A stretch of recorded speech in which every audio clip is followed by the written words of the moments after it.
Creo que los derechos humanos, si bien nadie duda que los reos tienen derechos humanos, pero yo creo que algo que no se ha hecho y ningún procurador lo ha hecho antes, o por lo menos yo no recuerdo, discúlpeme si usted lo hizo y no me acuerdo yo, pero no han defendido los derechos humanos de la gente honrada.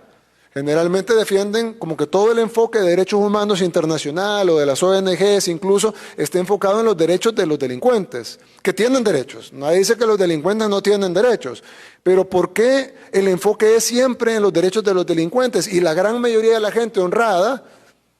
nadie le importan sus derechos. En este país pasamos 30 años siendo acribillados, asesinados, renteados, violados, extorsionados, amenazados, y viviendo en zozobra y nadie dijo nada, pero de repente agarran a los que matan, a los que rentean, a los que violan y de repente hay que ver los derechos humanos de ellos. Sí, tendrán derechos humanos, pero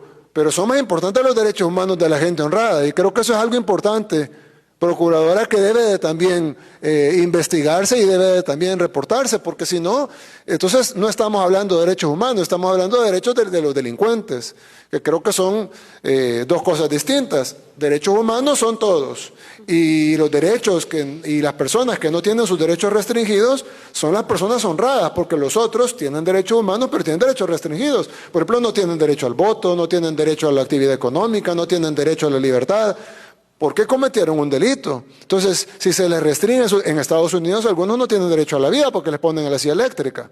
Entonces, si se pueden restringir algunos derechos humanos tan fundamentales como el derecho a la vida, en el caso de los países que tienen pena de muerte, ¿por qué en el caso de los países pobres o en el caso de los países en vías de desarrollo del tercer mundo están encima que los delincuentes deben de tener derechos, pero cuando hablamos de los derechos de la población, ahí todo el mundo se queda callado y ahí ya no importa y lo que tenemos que hacer es seguir velando por los derechos de los delincuentes? Entonces, si bien nosotros vamos a respetar los derechos de los delincuentes y lo estamos haciendo y lo hemos estado haciendo todo este tiempo,